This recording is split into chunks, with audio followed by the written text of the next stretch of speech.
Hi everyone, I know I don't usually upload on a Friday morning, but this week I have a little bonus video because I'm doing a collab with my friend Amelia, and I've never done one of these collabs before where they're not actually here with you. It's kind of strange, but I like the concept because you're basically going to be able to watch my video and Amelia's videos. So we're going to be doing our 10 most underrated products, and I'm going to link Amelia's video right here. So when you're finished watching mine, go over and watch her video. And I don't know what products she's picked for hers, so I'm also really excited to watch it. And we're both just going to give the 10 products that we think are most underrated. And it's quite hard to decide what makes a product underrated, but I'm going by whether a lot of other bloggers and YouTubers that I watch and read talk about it, and also my kind of friends in real life, whether they're aware of the product, whether they use it. I'm not counting Anna though, because we love the same products, so I'm sure she loves all of these as well. The first product I'm going to talk about is from the brand Askia, and I talk about the Askia Renaissance Cleansing Gel all the time, and loads of other bloggers do as well. It's a great cleanser,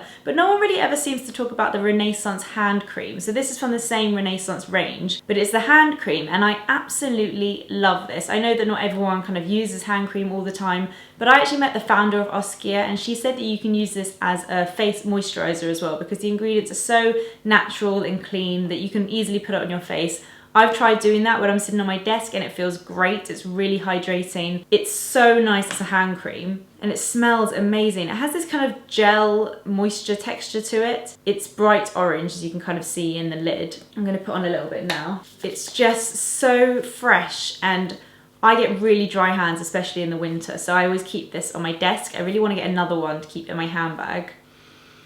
The scent is so relaxing. I absolutely love it. So I'm surprised that not more people talk about the hand cream, but I would really recommend trying it if you haven't. The next product, you might be surprised because I guess it's not that underrated in the YouTube world. It depends which channels you watch. I guess it's the Clarins Liquid Bronze Self Tanning. But I feel like in real life, none of my friends have ever heard of this, and they definitely don't use it, and they probably would be quite intimidated by it. This is a tanning lotion, and I like to apply this on a cotton pad at night, and it's just amazing. It just provides a really nice, it's not like a scary self-tanner at all. It just provides a slight tint to your skin that just makes it easier to wear makeup. It just takes the edge off when I'm really, really pale in the winter. This stuff is great because it doesn't make me look like I've been on holiday or too tanned and not natural. It's just gives a nice slight tint and glow to your skin. And I kind of wish more people knew about this or weren't scared of it. My friends would love it. I do think quite a few bloggers love this, but it's one of those products that we all use so much we kind of forget to talk about, and I pretty much use this all year round. This is like the third bottle that I've been through. The next product has been around for a really long time, but from the channels that I watch, I feel like not that many YouTubers really use it as like a daily product, and I could not be without it. It's the Makeup Forever Full Cover Concealer. I use shade 5. And this stuff is amazing. It's a fully waterproof concealer that's really kind of full coverage, but not cakey or drying at all. It's gone to the other side of the room now. I use it every day. After I've applied my normal concealer, I just dab a bit under my eyes, just because I always have that bit of dark circles left no matter what I do. And I also use it when I have spots around my face because it is waterproof, but it's also hydrating. So it won't kind of dry out your spots, or if you have like dry areas on your face, you can just kind of dab it on wherever, and it just adds such amazing coverage. And I'm really surprised that people don't talk about it more. It has been around for a long time, and I feel like when it first came out, people loved it, but I seriously use that stuff every day.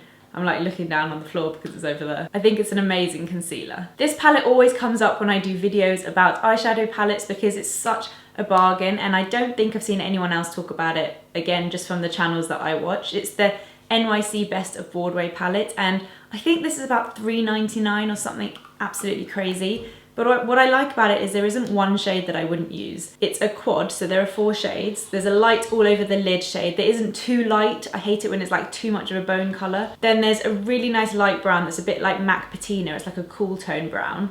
And there's a really nice warm chocolatey brown that's so nice to blend into the outer corners of the eye.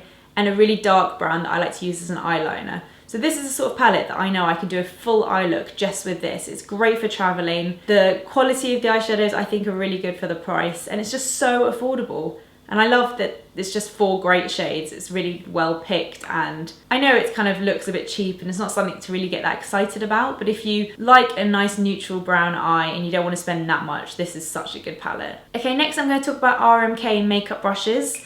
I have 1, 2, 3, 4, 5, 6, 7 of them. I'm completely obsessed. They're such good quality. They're the same quality as Suku brushes, but not at all as expensive. I think they're in the same kind of price category as MAC brushes. I hardly ever buy brushes from MAC anymore, not even the 217, because I think the RMK version is so much better.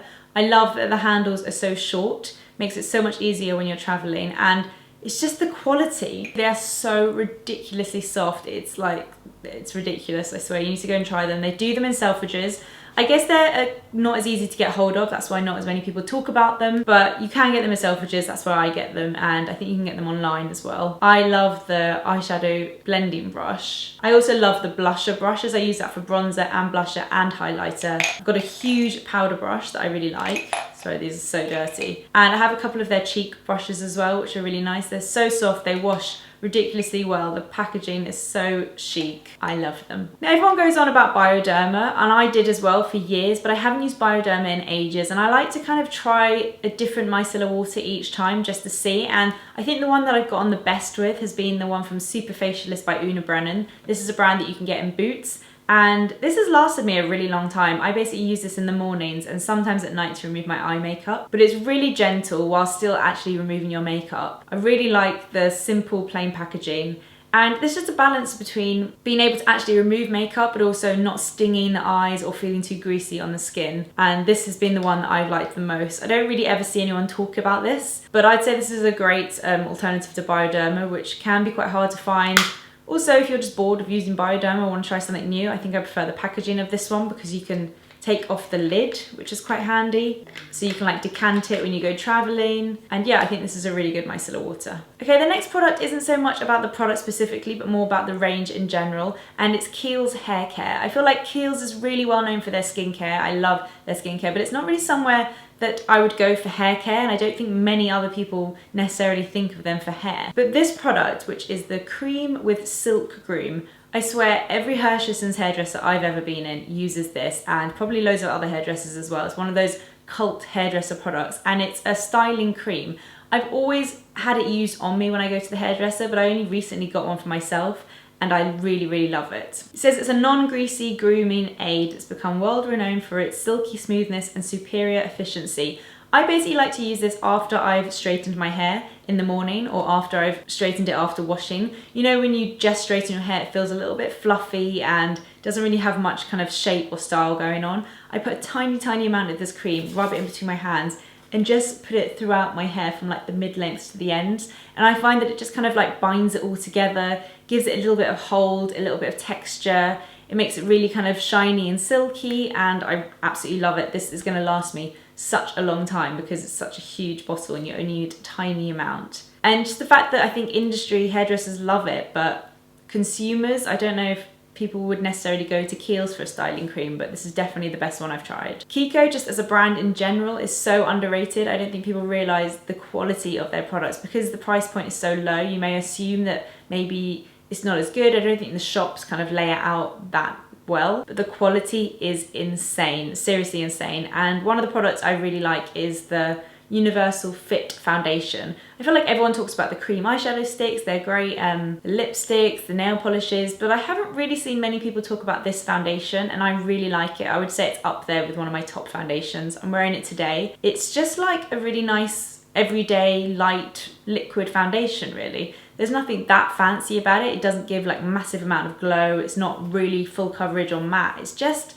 a nice everyday foundation, and I like to just kind of dot it around my face and blend it in with a buffing brush. It's so easy. The packaging is great, really small and easy to pack. And I think if I remember when I bought this, they come in quite a few shades as well. So maybe Kiko isn't necessarily somewhere you'd go for foundation, but I think this one's really good. Okay, a couple more products, and I definitely understand why this one is so underrated because it's really hard to get hold of. It's the Kaufman Kinder Cream, which I always talk about. I picked this up in Germany. It's just basically, it's not like Vaseline, but it's so common there. I feel like it's their equivalent. It's just like a really basic lip balm, but this stuff is the only thing that will cure my lips when they're going through like a really dry patch, or if I've tested out a lipstick and I've reacted badly to it.